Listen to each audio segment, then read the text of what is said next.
Ketika menjelaskan soal-soal yang kemarin dibagikan pada paket 3 IPA-nya ya. Nomor 1, rantai makanan pada ekosistem laut. Itu jawabannya adalah D. Ya. Fitoplankton dimakan zooplankton, dimakan ikan badut, zooplanktonnya, lalu ikan badut dimakan sama belut laut. Ya.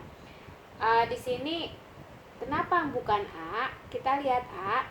Ganggang dimakan ikan pari, dimakan bintang laut, dimakan ular laut, ya. Ganggang dimakan ikan pari, lalu dimakan sama bintang laut, si ikan parinya. Bintang laut dimakan ular laut. Nah, bintang laut kan keras, seperti Squidward ya, Squidward siapa? Patrick ya, dalam film SpongeBob tuh. Nah, itu kan dia keras ya, nggak mungkin dimakan ular laut. Nah, yang B, rumput laut dimakan kelomang, lalu ikan pari, lalu ikan badut. Nah, ikan badut sama ikan pari itu gedean ikan pari, nggak mungkin ikan pari dimakan ikan badut. Nah, yang nomor C, fitoplankton dimakan zooplankton, lalu zooplanktonnya dimakan ikan besar, lalu ikan besar dimakan sama tripang. Nah, ini juga kebalik, harusnya ikan besarnya yang memakan tripang ya. Tripangnya dimakan ikan besar. Nah, lalu yang D. Fitoplankton dimakan zooplankton, lalu dimakan ikan badut, lalu dimakan belut laut. Nah, fitoplankton itu apa sih Kak Eti? Itu adalah sejenis tumbuhan. Nah, tumbuhan yang berada di laut. Lalu si tumbuhan ini dimakan sama zooplankton. Namanya juga ju. Ju itu kan berarti binatang ya. Jadi zooplankton. Nah, itu dimakan sama ikan badut, lalu dimakan belut laut. Nah, oke. Yang nomor 2, hubungan antara dua makhluk hidup yang membentuk simbiosis komensalisme adalah, yang nomor 2 komensalisme. Komensalisme itu berarti satu untung, yang lain tidak diuntungkan atau tidak dirugikan. Nah, di sini simbiosis komensalisme berarti satu untung, yang lainnya nggak rugi, nggak untung. Ya, itu adalah antar dua makhluk ya. Nah, misalnya bunga bangkai menempel sama akar pohon inang, yang A. Itu salah. Nah, bunga bangkai itu parasit buat pohon inang. Maksudnya apa? Bunga bangkai itu memakan pohon inangnya. Berarti si bunga bangkai adalah menguntungkan, tapi pohon inang dirugikan. Nah, itu namanya simbiosis parasitisme, nomor A. Karena satu untung, satu rugi ya. Kalau parasit satu untung dan yang lain rugi. Parasitisme ya. Nah, kalau yang mutualisme, karena U-nya 2, berarti kedua makhluknya keduanya untung. Nah, oke. Di sini yang satu untung, yang lain nggak untung, nggak rugi, biasa aja berarti. Kalau yang A berarti dia parasitisme karena bunga bangkai dia merugikan pohon inangnya. Yang B, binahong merambat di pohon rambutan. Oke, binahong ini termasuk tumbuhan obat ya. Dia hanya numpang sama si rambutan ya. Dia nggak merugikan si rambutan. Saya numpang ya untuk dapetin sinar matahari, tapi saya nggak memakan pohon rambutan gak mau makan kamu gitu. Berarti si binahongnya untung, tapi pohon rambutan tidak diambil sari makanannya, jadi dia tidak dirugikan. Itu berarti simbiosis komensalisme. Kalau yang C, tali putri hidup di tumbuhan beluntas. Nah, tali putri sama benalu sama, dia numpang di tumbuhan inangnya atau tumbuhan beluntas. Dia numpang juga, minta makan juga tuh sama tumbuhan beluntas. Karena makanannya dimakan sama tali putri sama benalu, akhirnya gimana? Tumbuhan inang atau beluntasnya mati. Akhirnya dia yang untung tali putri, yang tumbuhan belunasnya adalah rugi, atau tumbuhan inangnya adalah rugi gitu ya. Itu berarti simbiosis parasitisme.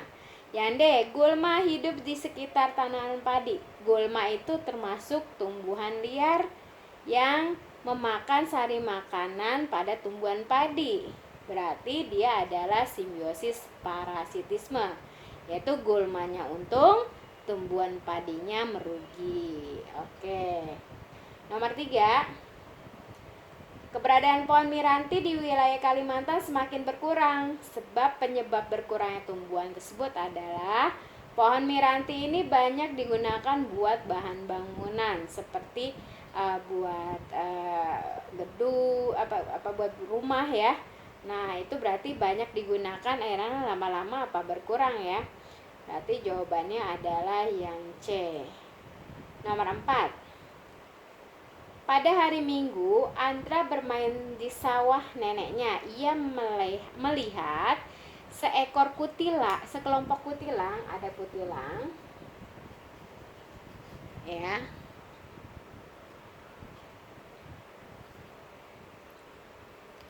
Ada kutilang, terus ada di sini sekumpulan jamur, ada jamur, ada jagung. Nah, tampak dari kejauhan terdapat elang yang bertengger, ada elang juga. Jadi kayak disebutin nama-nama makhluk hidup yang ada di dalam soal. Terus ada saat Andra turun ke sawah, ia terkejut, ada sekelompok munculnya ular dan beberapa belalang yang juga berloncatan. Ada ular sama belalang. Ada ular sama belalang. Nah, di sini berdasarkan ilustrasi tersebut, rantai makanan yang dapat terbentuk. Nah, rantai makanan itu kan perjalanan makan dan dimakan. Yang pertama harus produsen nih, karena produsen itu yang membuat makanan. Biasanya kalau produsen ini cenderung sama tumbuhan. Oke, mana yang masuk tumbuhan? Ada jamur sama jagung. Nah, produsen ini harus tumbuhan hijau, berarti kita ambil jagung. Nah, ini jagung ya. Oke, jamur tidak termasuk tumbuhan hijau karena dia tidak mempunyai klorofil. Nah, jagung dimakan sama siapa nih, Nak? Oke, nggak mungkin jagung dimakan ular ya.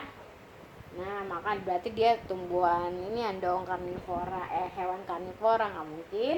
Jagung itu berarti dimakan sama yang herbivora, yang pemakan tumbuhan, yaitu kita lihat di sini. Dimakan sama siapa, Nak? Dimakan sama belalang ya. Belalang. Oke. Lalu jagung dimakan belalang, lalu belalang dimakan siapa? Ya. Dimakan karena belalang kecil itu dimakan sama burung kecil, yaitu kutilang. Nah, kutilang dimakan sama ular ya. Lalu ularnya dimakan sama elang. Oke. Jagung dimakan belalang, belalang dimakan kutilang, kutilang dimakan ular, lalu ular dimakan elang. Ini adalah perjalanan makan-makan. Kalau yang pertama disebut produsen, ya. Yang kedua disebut konsumen 1. Yang kutilang disebut konsumen 2. Ini konsumen 3, yang ini konsumen 4. Nah, konsumen berarti artinya yang yang memakan, ya. Yang memakan. Ya, kalau produsen yang membuat. Produsen adalah tumbuhan hijau. Kalau konsumen pertama berarti dia memakan tumbuhan, ini disebut herbivora. Oke, kalau belalang kan dimakan sama kutilang nih, berarti kan belalang itu termasuk daging ya. Nah, hewan kan, berarti si kutilang ini makan belalang, berarti kutilang adalah hewan karnivora. Berarti kalau konsumen 2 memakan konsumen pertama, itu berarti karnivora. Begitupun ular, makan kutilang, makan daging nih. Berarti ular termasuk karnivora. Kalau omnivora apa? Contohnya tikus. Makan apa aja?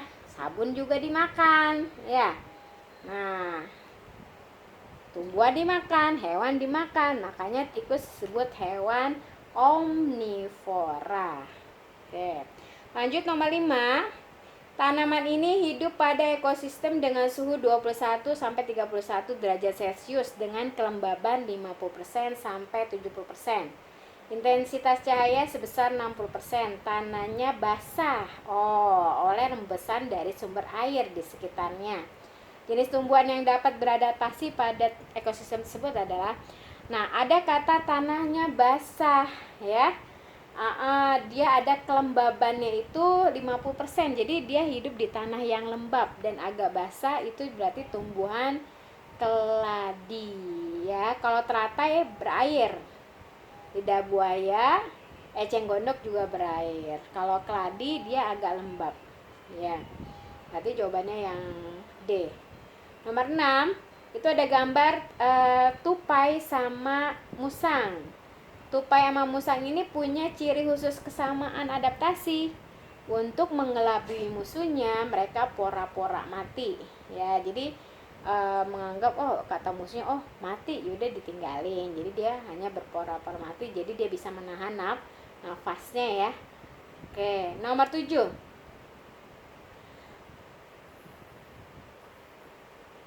Oke. Pada sebuah ekosistem kebun terdapat belalang, burung kutilang, bayam dan ular. Berarti hapus di sini nomor 7.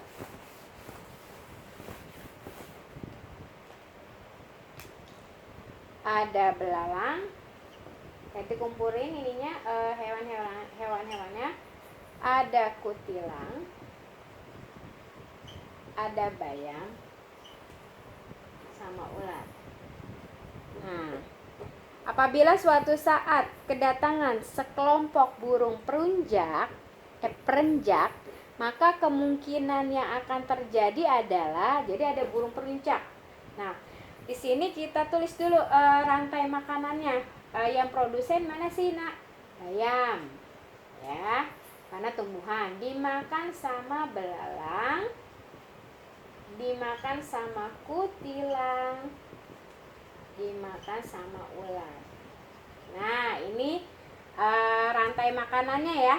Nah, berarti di sini ada kumpulan peruncak, berarti dia masuk ke kutilang sama ini peruncak burungnya. Nah, dia sama-sama makan siapa? Makan belalang nih, ya. Karena si peruncak itu termasuk seperti burung kecil yang memakan belalang atau ulat. Nah, di sini dimakan belalang. Apa yang terjadi kalau misalnya kutilang makan juga, peruncak makan juga? Ya terjadi sama belalang gimana? Kan ini meningkat nih, banyak burungnya nih, berarti belalangnya menjadi menurun, ya. Ularnya jadi meningkat karena makanannya banyak, ya.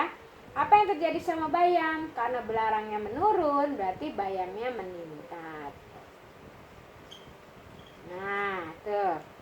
Berarti jawabannya apa?